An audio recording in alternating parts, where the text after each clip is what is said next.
En ce lundi, nous sommes avec l'équipe des bons conseils et on est avec Éric Paquet qui va nous parler un peu de... Éric Paquet? Qu'est-ce que j'ai dit? Éric Veilleux? Oui, c'est Bernard Paquet, Éric Veilleux. T'as mélangé les deux, là.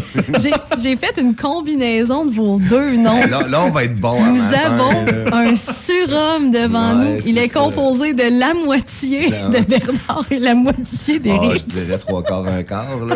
C'est vraiment plus gros que lui. Wow, très fort. OK, hey, je m'excuse. Je me réveille comme tout le monde ce matin. Hein? Absolument. Et on va parler d'un sujet très intéressant qui va affecter autant les particuliers que les entreprises, mettons, qui des fois ont des... moyennes entreprises. Ouais. Oui, parce qu'il y en a qui ont des immeubles à logement depuis longtemps. Ça a pris beaucoup de valeur. Et cette nouvelle loi-là qui va passer dans le mois de juin va peut-être affecter là, une partie, en fait, des gains en capital qu'on va avoir à la vente de ces gros immeubles-là. Est-ce qu'on parle en premier pour plus particulier, comme tu m'avais dit? On va y aller général, plus... je te dirais. Premièrement, c'est quoi le gain en capital? Parce que pour bien du monde, du gain en capital, c'est t'as fait de l'argent. Mm-hmm. Mais c'est quoi un gain en capital? Avant, on disait que tout ce qui était gain en capital, si, mettons, tu avais payé une bâtisse, mettons, on fait des chiffres, des gros chiffres, là, pour parler gros, 500 000, puis tu l'avais vendu 500 000. Ben là, t'aurais eu, dans le fond, 500 000 $ de gain en capital. Ça veut dire, le gain en capital, c'est ce que tu as fait en profit. Sauf que tu veux dire si tu l'as acheté 500 000 et tu l'as vendu 1 million. Oui, c'est ça, OK. J'ai parlé, je m'excuse. Oui, c'est pas grave. C'est lundi pour tout le monde. Moi, j'y suis. Okay. Fait que là, tu l'as vendu 1 million, ta bâtisse. Fait que toi, tu as fait 500 000 de profit dessus. C'est ce que tu as fait, dans le fond, ton gain en capital. Le gain en capital, c'est que aller jusqu'au 1er juin est imposable à 50 %. Fait que si tu avais fait 500 000 sur ta bâtisse, ben, tu allais y avoir 250 000 $ qui allaient devenir imposables. OK. C'est juste 50 % de ce montant-là. C'est 50 % de ce montant-là qui allait devenir imposable. Puis, après ça, ça allait être... Là, tu vas être imposé à ta tranche d'impôt, genre, mettons, 50 % de 250 000. Fait que, grosso modo, tu paierais 125 000 d'impôt sur ton profit de 500 000. À compter du 1er juin, dans le fond, c'est que la première tranche de 250 000 va être imposable à 50 %, donc 125 000. 125 000 comme avant, oui. Par contre, tout ce qui va dépasser 250 000 va être à 66 % de gain en capital. Fait que ça veut dire que tu vas avoir 250 000 $ que au lieu d'être imposé comme à 50 %, tu vas être imposé à 66 %. Ça veut dire qu'ils vont prendre, mettons, si je fais un calcul vite, sur ce qui reste ou sur l'entièreté du gain? Sur ce qui reste. Sur la partie en haut de 250 000, tu vas être imposé à 66 %. OK. Donc, au lieu de payer comme 125 000, dans le fond, avoir 125 000 qui va être imposable, mais sur le deuxième 250 000, tu vas avoir 165 000 d'imposable. C'est quand même 40 000 $ de plus là, que tu vas payer de l'impôt. Ça, 50 %. Donc, 20 000 $ de moins dans tes poches. C'est quand même beaucoup. Ben, le gouvernement provincial, ils ont dit que le cadeau que le gouvernement fédéral leur ont fait vont faire qu'ils ne feront pas le plus gros déficit jamais enregistré au pays. Parce qu'ils pensent qu'ils vont sauver, au Québec, là, ils pensent qu'ils vont sauver 1 milliard avec cette loi-là dans l'année.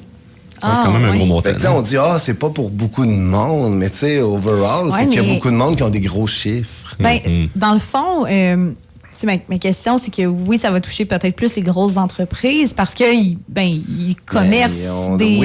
Les grosses entreprises ont de la fiscalité tellement touchée là, que ça va être quand même pas si pire. Mais pour le particulier qui a, mettons, acheté un immeuble à logement il y a 20-25 ans, qui l'a payé 200 000 à l'époque, c'est quand même un gros montant, puis que là... Il peut leur vendre 800 aujourd'hui. C'est là que ça va plus toucher le particulier. Tu me disais aussi un autre exemple, dans notre région, il y en a vraiment beaucoup des beaux chalets luxueux en bordure de lac qui, peut-être à l'époque, quand vous l'avez acheté il y a de nombreuses années, vous a coûté quelque chose comme, mettons, 100 000. Puis pour une résidence, c'était quelque chose de malade, 100 000. Puis que là, il envoie 1 million aujourd'hui.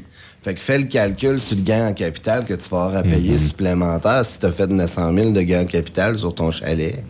Mais toi, si tu as vu monter cette valeur-là, puis tu t'es dit, Colin, dans le pire, à ma retraite, je vais aller, mettons, en Floride, puis tout, puis je vais revendre le chalet, je vais revendre ma maison, je vais tout vendre ça. Là, il faut être stratégique. Si on fait ça, c'est bien, bien important. Là.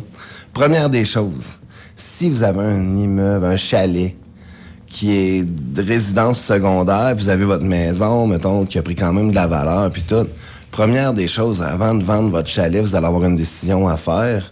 C'est est-ce que mon chalet devient ma résidence principale? Vous pouvez switcher votre adresse, dire maintenant, mon chalet est ma résidence principale dans mes 2 maisons. Ça peut être la maison en ville qui est la maison de campagne, puis la maison de campagne, la maison en ville. Ouais. Ce qu'on veut, dans le fond, c'est que la résidence principale, faut jamais, mais jamais oublier qu'elle est non imposable.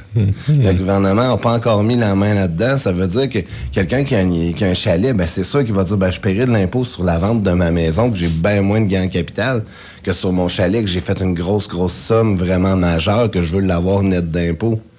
Fait que ça, c'est à réfléchir, première des choses. C'est à calculer la valeur, dans le Absolument. fond, qui a été prise là, par rapport à l'achat dans les 2 cas. Oui, ben faut tout le temps, il y a des calculs à faire, évidemment. Puis là, comptable fiscaliste, je le dis souvent. Et pour les entreprises, est-ce qu'il va y avoir des choses qui sont possibles de faire? Ben, pour les entreprises, essayer de dans le moins, fond, ça va dépendre comment c'est vendu. Ça va dépendre. Il y a bien des choses à regarder, parce qu'il y en a qui vont ouvrir des fiducies, il y en a qui ont des compagnies de gestion, il y en a qui vont utiliser des systèmes qui s'appellent des pipelines pour être capable de sortir de l'argent de la compagnie d'une autre façon. Mais maintenant, à la vente, tu vas finir par payer de l'impôt. Mais rendu là, je le dis tout le temps, si vous pensez qu'un fiscaliste, c'est cher, c'est parce que vous avez jamais rencontré un fiscaliste. J'ai un client, et je vais le voir l'autre jour, Eric, j'étais allé voir le fiscaliste, puis il a trouvé une virgule dans mon rapport d'impôt que mon comptable n'avait pas vu. Il dit, je sauve 110 000 d'impôts. Et bon, le gouvernement me doit 110 000. 110 000? Ouais, mais c'est des petites choses. C'est que les fiscalistes... Mais là, c'est parce qu'il y a beaucoup de gros chiffres. C'est une entreprise, non? C'est une entreprise, mais les gros chiffres sont là, mais des fois, c'est pas grand-chose. Puis ça datait, genre... d'une erreur qui a été faite à la compagnie dans le temps de son père, qui a racheté l'erreur de quelques années plus tard. Fait que quand on dit qu'elle allait voir un fiscaliste, moi, je le dis tout le temps, venez nous voir, parce que première des affaires, je suis des bons conseils, on travaille beaucoup avec vos fiscalistes, puis tout, puis on est capable de jaser puis d'avoir des plans pour ça. Deuxième chose, si vous pensez que vous allez vraiment payer beaucoup d'impôts, puis vous allez mourir avec votre compagnie de gestion, que vous voulez laisser de l'argent à votre famille, il y a bien des compagnies qui vont prendre des grosses polices d'assurance pour pas envoyer l'argent au gouvernement. C'est vrai. Tu sais, je veux dire, au lieu de la donner au gouvernement, ça coûte. Au lieu, tu sais que tu vas t'imposer à 66 % sur tout ce qui dépasse 250 000, puis tu sais que la police d'assurance va te coûter à peu près 4 % de ça. Tu vas y penser, je pourrais peut-être mettre de l'argent là-dedans pour vous payer moins d'impôts. Là. Ça a un impact directement. Puis l'autre chose, pour le particulier surtout, si vous pensez avoir bien du gain en capital pour la vente de des immeubles, des choses comme ça que vous avez, idéalement, si vous n'avez pas pris beaucoup de REER dans votre vie, essayez de vendre avant 70 ans. Parce que vous avez encore le droit de cotiser à vos REER. Fait que si, mettons, il y a quelqu'un qui dit, moi, j'ai jamais pris de REER de ma vie, puis j'ai 300 000 de REER que je peux prendre demain matin, là. Si tu prends 300 000 de REER contre ton gain en capital, tu vas payer pratiquement pas d'impôt sur le revenu que tu vas avoir.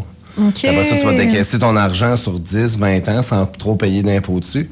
Fait que tu vas sauver l'impôt à la vente. Mais ça, il faut avoir des droits REER non utilisés, puis il faut le faire avant 70 ans. Parce qu'à partir de là, on ne pourra plus prendre de REER.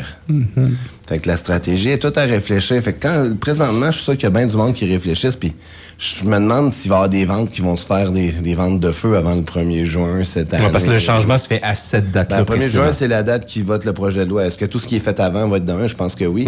Fait que c'est quand même assez majeur. Là. C'est quand même assez majeur. J'ai vu plusieurs courtiers immobiliers qui faisaient la promotion de « Hey, tu veux vendre avant le 1er juin? Fais-moi signe. » Puis vendre avant le 1er juin, c'est quelque chose, parce qu'on parle de avoir fait la vente, avoir fait le financement, avoir passé chez le notaire.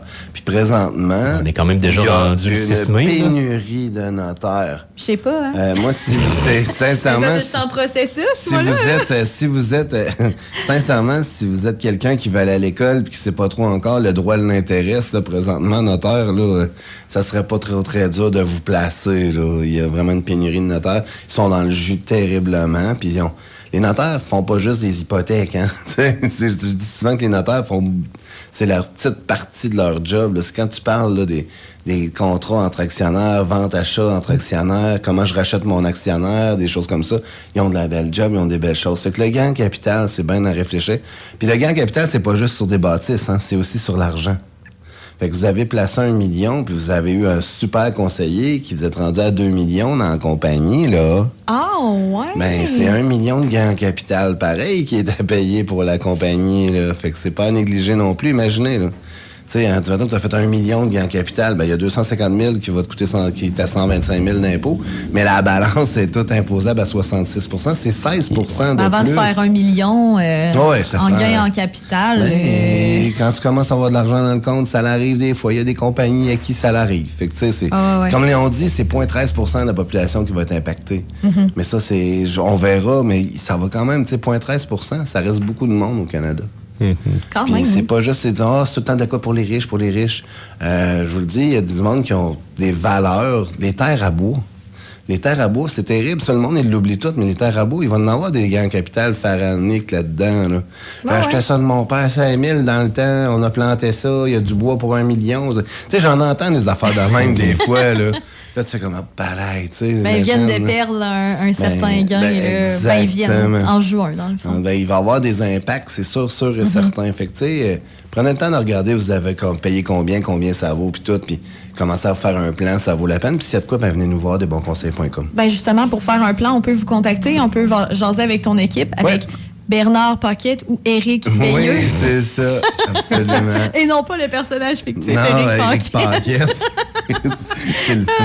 Hey, merci beaucoup, Éric. On va te souhaiter une belle semaine. Puis les gens peuvent avoir tous les renseignements sur ce qu'on a jasé là, pour pouvoir vous contacter là, sur desbonsconseils.com. Absolument. Salut! Bye bye, Desbonsconseils.com vous a été présenté par Éric Veilleux et son équipe située au 135-25 boulevard Lacroix à Saint-Georges. De la naissance d'un enfant au transfert d'un patrimoine, différentes stratégies s'offrent à vous. Parce que chaque situation financière est unique. Vous devez vous assurer d'en tirer le maximum. Notre équipe d'expérience est là pour vous donner les bons conseils dont vous avez besoin. Communiquez avec nous au 228-72-24 ou desbonsconseils.com.